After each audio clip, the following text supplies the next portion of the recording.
അത് ചോദിച്ചപ്പോ അവന് ഞങ്ങളെ തല്ലണമെന്ന്. എന്നാ പിന്നെ അതൊന്ന് അറിഞ്ഞിട്ട് തന്നെ കാര്യം. ഇവനെ ഇന്ന് ഞങ്ങൾ ഇവിടിട്ട് വെക്കും. അങ്ങനെയാണെങ്കിൽ എനിക്ക് പോലീസ് വിളിക്കേണ്ടി വരും. നിങ്ങളുടെ ഗുണ്ടായ്സൊക്കെ ഗേറ്റിന് പുറത്ത്. ഇത് ഹോസ്പിറ്റലാ. ഇവിടെ രോഗികളും രോഗികൾക്ക് ആശ്രമമായി നിൽക്കുന്നവരും മാത്രം മതി.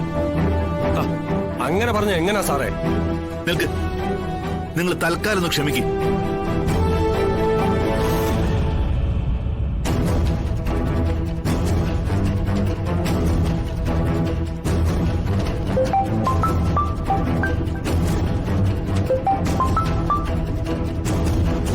ഹലോ. ആ പറയൂ ഡോക്ടറെ. ഒരു ആക്സിഡന്റ് കേസിൽപ്പെട്ട് മകൻ ഇവിടെ എത്തിയിട്ടുണ്ട്. ഒരു വൃദ്ധയായ സ്ത്രീയുടെ ദേഹത്ത് വണ്ടി മുട്ടിയതാ കേസ്. ആ സ്ത്രീയുടെ ബന്ധുക്കൾ അല്പം വയലന്റാ. ശിവന്റെ ഹാർട്ടിന്റെ അവസ്ഥ അറിയാവുന്ന ഒരാളായതുകൊണ്ടാണ് ഞാനിപ്പോ വിളിക്കുന്നത്. വലിയ സംഘർഷത്തിലേക്ക് പോകാതെ അവനൊന്ന് പിന്തിരിപ്പിക്കണം. അവന്റെ ശരീരത്തിലെ ഹൃദയം അവന്റേതല്ലെന്ന് അവനെ അറിയിക്കാത്തടത്തോളം കാലം അത് സംരക്ഷിച്ച് നിലനിർത്താനുള്ള ഉത്തരവാദിത്വം നമുക്ക് ഒഴിഞ്ഞു മാറാൻ പറ്റില്ല. എത്രയും പെട്ടെന്ന് ഇവിടെ എത്തണം. ശരി ഡോക്ടർ, ഞാനിപ്പോ തന്നെ എത്താം.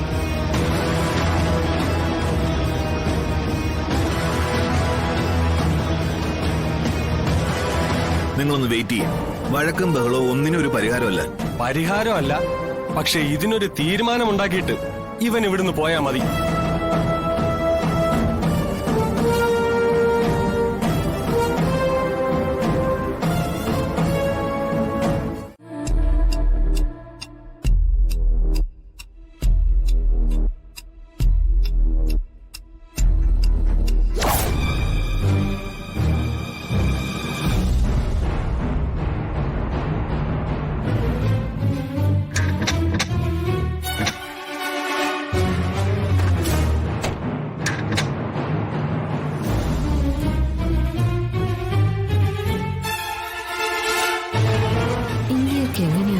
കൊച്ചിനെ കൊണ്ട് കൊടുക്കുക.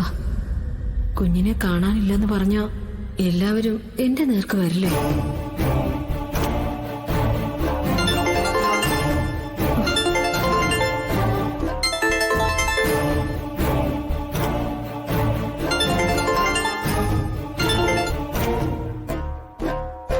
എന്താ എന്താ കിടന്ന് വിളിക്കുന്നേ?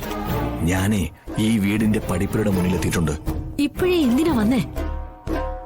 ഞാനാണെങ്കിൽ കുഞ്ഞിനെ കുളിപ്പിച്ചതേ ഉള്ളൂ. കുളിപ്പിക്കുകയോ കുളിപ്പിക്കാതിരിക്കോ അതൊക്കെ നിന്റെ ഇഷ്ടം. എനിക്കിന്ന് ആ കുട്ടിയെ കൊടുക്കണം. എനിക്കതിന് കഴിയുമെന്ന് തോന്നുന്നില്ല. ഒരുമാതിരി പോക്കർത്തനം എന്നോട് പറയരുത്. നീ കൊച്ചിനെ എടുത്തു തരാന്ന് പറഞ്ഞില്ല ഞാൻ ഇവിടെ വന്നിരിക്കുന്നത്. നിങ്ങളിത് എവിടെയാണ് ഇതൊക്കെ പറയുന്നേ? ആരെങ്കിലും കേട്ടാ എന്തായിരിക്കും? അത് ശരി. ശാന്തേ, എനിക്കൊന്ന് കൊച്ചിനെ കിട്ടണം. ഇല്ലെങ്കിൽ അറിയാലോ, എന്റെ തടി വെള്ള പുതപ്പിച്ച് നമ്മുടെ വീടിന്റെ വാതിക്കല് നീ കിടത്തുമല്ലേ? അതാണ് നിന്റെ ആഗ്രഹം. എന്റെ എരിയുന്ന പട്ടട, അതാണ് നിനക്കിപ്പോ ആവശ്യം. എന്തിനാ ഇങ്ങനെയൊക്കെ പറയുന്നേ? ഞാൻ കുഞ്ഞിനെ ഒന്ന് ഓർക്കട്ടെ. എപ്പോഴും എന്നെ ഇങ്ങനെ കിടന്ന് വിളിക്കല്ലേ? Hello hello ശാന്തേ.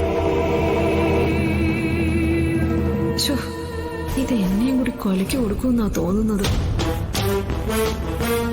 ഇന്ന് കൊച്ചിനെ എന്റെ കൈ കിട്ടാതെ ഈ രാജേന്ദ്രൻ ഉടന്ന് പോവില്ല.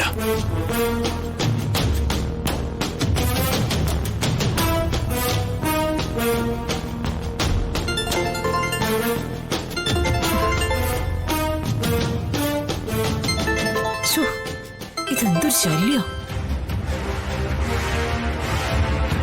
എന്തുവാ നിങ്ങൾക്ക് വേണ്ടത്? നീ എന്താ കാര്യം പറഞ്ഞു കട്ട് ചെയ്ത്? കുറുക്ക് പോലും കഴിച്ചിട്ടില്ല കുഞ്ഞ്. അതിന് ഞാൻ എങ്ങനെയാ കൊണ്ടുവന്ന് തരിക? ഉറക്കമുണരുമ്പോ അതിന് വിശക്കില്ലേ?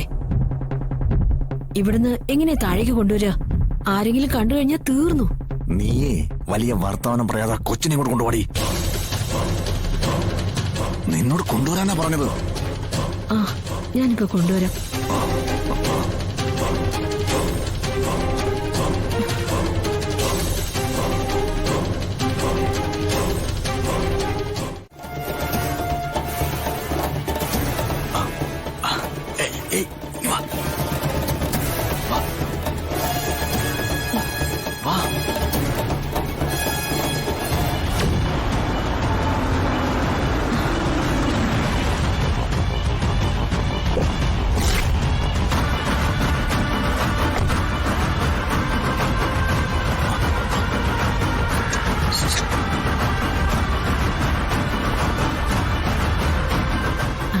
അച്ഛോ ഇതാരാ ഇത്?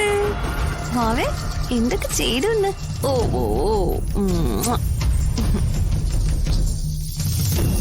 എനിക്കിപ്പോ ഇവളെ കാണാതെ അവിടെ ഇരിക്കാൻ പറ്റാത്ത അവസ്ഥയായി. ചുടു. ഇവളുടെ കളിയും ചിരിയും എല്ലാം മനസ്സിലുണ്ട്. ഇതിപ്പോ എന്റെ ചേച്ചിയുടെ മോളല്ല, എന്റെ മോള് തന്നെയാ.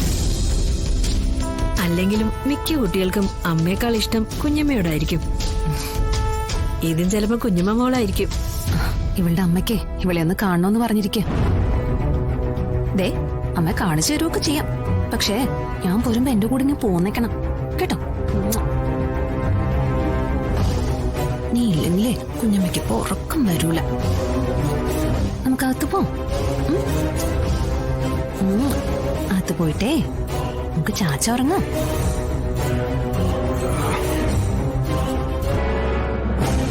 ശാന്തേച്ചി ഒന്നിങ്ങി വന്നേ.